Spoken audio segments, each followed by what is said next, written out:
lies in front of you is a 2012 Honda Pilot EX Edition with 88,000 miles.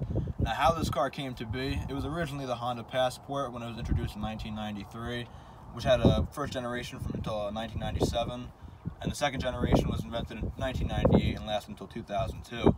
Now, the Passport was a cross-brand with Isuzu and was the brethren of the Isuzu Rodeo, which barely sold anything and had very poor reliability. The second generation Passport had extreme rust issues and undependability, which didn't classify it as a Honda due to its reliability. Now, with these failing sales, Honda wanted to revitalize itself. And in 2002, they invented the mid-size Honda Pilot and the crossover CR-V. The first generation Honda Pilot lasted until 2008 or 2009, where it had a brand new facelift, more horsepower, and 3.5-liter VTEC V6. In 2009, it was reinvented to this more boxier, powerful edition Pilot, which lasted until 2015. In 2016, it was reinvented once again for the third generation Pilot, which now looks like an oversized CR-V.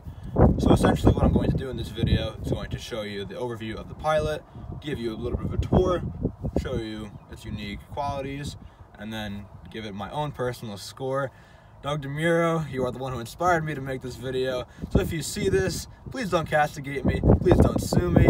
I am trying to make my own style of videos, and I tried as hard as I could to make my own scoring system. So here we go. Moving to the things that I can't stand about the Pilot. One thing that is very annoying, this is not Honda's prestigious Touring Edition, so as you can see, there's supposed to be 4 control buttons where there's only 1, and these do absolutely nothing. Honda was essentially lazy in making this, showing cheap quality. Another odd quality about the Pilot is this very girthy and fat gear shifter. Instead of putting it in the center console or putting it on the side by the steering wheel, Honda essentially ran out of room and stuck it right here. It's very chubby and kind of in the middle of nowhere, making it very awkward when you're shifting. Another very lazy feature done by Honda, since this is not the Touring Edition, is this very random open space. It's kind of useful for like putting a phone there, like small items in there, but it's very random in this large plasticky cabin. And here's a drawer slot with a surprising amount of room. Got a little bit of a storage center right here. 2 cup holders in the very deep center. This piece folds out if it was nothing, giving a little bit more room if you want that for some reason. Pretty decent sized center console for the most part. As far as the infotainment system is concerned, the Pilot is not very technical for a 2012 model year. It is not a touchscreen. Instead, you have to use these awkward buttons and a very slow scrolling system to go through. It's not horribly slow, but it's not fast by any means. Not having a touchscreen is a little cheap for 2012. Granted, this is no Cadillac or luxurious SUV. Another cheap item produced by Honda in this vehicle is the phone adapting charger. Say you want to plug your phone in, it doesn't really stay open. It shuts and slams automatically like that. It's quite annoying. The one feature that I do love in the Pilot that I use very frequently is this little shelf above the glove compartment. It's about a perfect size for storing phones or like any other small item that you may need to hold here. And as far as storage is concerned, the glove compartment is fairly roomy for a pretty decent sized mid-size SUV. We have a bunch of other storage compartments on the door, a lower one, a mid one, and a very small one up here by the handle. Moving into the back seat of the Pilot, just like the up front, it is very roomy. You have 2 back seat storage compartments. And just like the front doors as well, you have your upper layer, middle layer, and the lower layer with a little bit of space in each of them. You have a full-size cup holder here for your normal-size drinks, a small one for like condiments or other small little containers. And like before, same thing on the other side. And just as that obnoxious center charging port in the back, same type of quality back here. It flaps shut like every other small thing. This car is basic. It has a very cheap plasticky interior that you would find for the most part on strong packaging materials. Nothing luxurious, although you're only paying about 30-something grand for this vehicle. Nothing luxurious as far as it's concerned, but is reliable nonetheless. The leather seats in the Pilot are fairly comfortable. They're not as prestigious as a Cadillac or other full-size luxury SUVs, but they're decent. It's better than cloth. Not something that I really want to spend in for a while. They are kind of stiff for leather seats, and you can't really sink back in them for the most part, but nonetheless, it's leather seats. And legroom, as far as it's concerned, I'm 5'11", essentially. You have a pretty good amount of legroom. My legs are not cramped against the front seat at all, and it's pushed fairly back a decent amount. So this vehicle has space to spare, especially for some of its larger passengers. Underneath the hood is your 3.5-liter VTEC V6 engine. Not horribly large. All your other quantity features in here. A lot of plasticky material. A fake vent for air, I'm assuming. A bunch of other cheap plasticky materials, as well as the rest of the vehicle. Honda's got the smack dab logo right in the middle. Looks like a giant hospital indicator on the side of the highway. I think it's horribly ugly, to be honest with you. And as far as storage is concerned in the back, there is plenty of it. You have a small storage compartment right there that is fairly deep, with a decent amount of things. You have 2 cup holders for the third row of seats. Another little storage compartment right here. Put small things in. And also you have a very large underneath compartment for storage of large items or other things. And when the back seats are folded down, you have a ton of storage, let alone if you were to put 2 further back seats down, making the Pilot a very spacious vehicle that is fit for many families. With the far back seats folded up in the Pilot, you still have a decent amount of trunk room for decent sized materials. You have a third row of seats that can fit up to 8 passengers in the vehicle. And climbing into it is fairly simple. All you do is pull down the latch and then slowly climb into the bed of the Pilot. Now, for the most part, I would not recommend putting adults in the back seat of the Pilot. It is extremely cramped. My legs are pressed up against the back of this row of seats. So this spot is optimal for children. And for a better glance, there's the cup holders again. The small storage compartment for the rear seat passengers. The one thing that is quite strange though, you have your cup holders on the right side as well. But this compartment does not open whatsoever. There are no latches. It is there to merely match that storage compartment. But it is quite strange. They do have a very shallow storage compartment right here, but nonetheless it is quite odd. One other annoying feature about the Pilot is this power outlet port right here in the back, which is behind the third row of seating. So if you want to charge your phone, you have to snake the wire in the back and then have it wrap around your body like so, which is quite strange. If you were to tailgate, I would assume this thing would be helpful if you need to charge your phone for anything. Aside from that though, not the greatest spot to locate the power outlet in the Pilot. So getting behind the wheel of the Pilot, it's not horribly quick by any standards because it's a mid-sized SUV.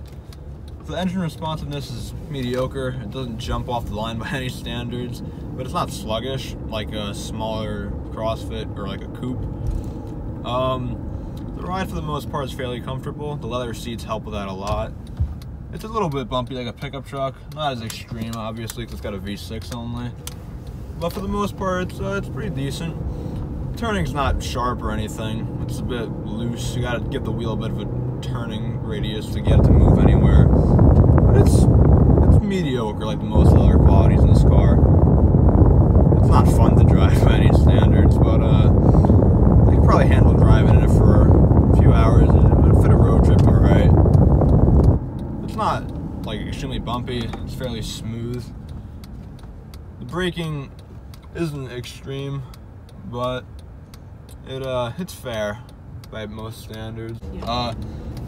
Visibility in this vehicle is very well. You can see from most angles, lots of glass, which is very beneficial when you're driving, and all the basic amenities and buttons when you're driving the car, very close and handy, which is very nice. God forbid you need to make a quick maneuver for something. And for the most part, it's a decent ride. I mean, it's no Escalade, it's not a Maserati, but it's not horribly cheap for the ride quality. Like, the materials on the inside of this car are plasticky and they're cheap, and they're not fun or like genuine or anything. They're very basic and boring, but the ride quality is much better. The leather wrapped steering wheel is pretty nice. It's not uncomfortable. It holds heat pretty well in cold temperatures, and then obviously when it gets warm, it gets much hotter. But yeah, not having the bumps is very nice, and I have a decent amount of headroom from the roof, and I'm a somewhat tall person, but yeah, it's nice. Okay, so this is my personal evaluation scale. It's called Lemon List. Like I said earlier, I am not trying to copy Doug DeMuro. This is what I tried to do originally. So, yeah, here we go. For the exterior for the Pilot, I gave it a 4. It's very simplistic. It's not really flashy. It's okay, but not great. So a 4. The interior is the same thing. I gave it a 4. It's very plasticky. It's kind of cheap. There's not a whole lot of bunch of features. It's okay. Kind of comfortable, but nothing really to catch your eye. Road trip, I gave it a 5. I mean, the leather seats are kind of comfortable in the Pilot. They're not super soft like a Cadillac or like a Bentley or anything that's like super luxurious of the nature, but it's okay. Visibility, I gave this Pilot an 8. There's no really big obstruction of visibility. It's not perfect, but it's pretty good for the most part. MPG, I gave it a 4. I created my own personal scale, which I'll leave in the comments section or the description of the video for you to check out of how I ranked the MPG. But since the Pilot's combined MPG is 20.5, it earns a 4. Storage on the Pilot is absolutely incredible. We have storage basically anywhere you need it. It's very plentiful. The only reason why I didn't get a 10 is because it's not the full-size SUV, which has a little bit more storage than a Pilot, but still very well on the Pilot. Purpose overall is an 8. I mean, the Pilot is supposed to be a family vehicle that can transport people. It can tow up to 4,500 pounds. It's pretty reliable. It's a Honda. They're notorious for being reliable vehicles. The MPG is not great, as I just said, but you know, when you get an SUV, you can't be expecting the equivalence of miles per gallon in a Honda Civic or a Prius or anything like that. Wish list category essentially measures the features that I would want more of in a vehicle. Like I said, it's not the touring edition, granted, but the Pilot is a bit lackluster in some of its features. It's very simple and boring. It's not excessively lavish, so I could wish for a little bit more in the Pilot, honestly. Handling on the Pilot's okay. I mean, it's a larger vehicle, so it's not going to be great. Turning it, the radius is a little loose, a little bit of body roll, nothing super like sharp, but it's okay, so it gets a 5. As far as excitement goes, there's no excitement in the Pilot. It's very boring, and it's a general SUV. I mean, you know, nobody in the street's gonna say, "Oh, well, I can't wait to drive a Pilot." And you're gonna see 30 of these on the way to the supermarket. Everybody has one essentially, so only a 3 for the excitement. Stupidity factor, ironically, it's good to have a higher stupidity because it measures how stupid some of the vehicle's features are, and the less stupidity, obviously, is better. The Pilot, as I said, has this certain missing key functions, or button functions, I should say, on the left side by the steering wheel, a bunch of random storage consoles, and the very cheap phone adaptive chargers, so that earns a 5 for the stupidity category. Price, I gave it a 7 because for the Pilot, you're getting a pretty decent sized vehicle for about 30-40 grand, which is pretty good compared to modern standards for other competitors of the Pilot.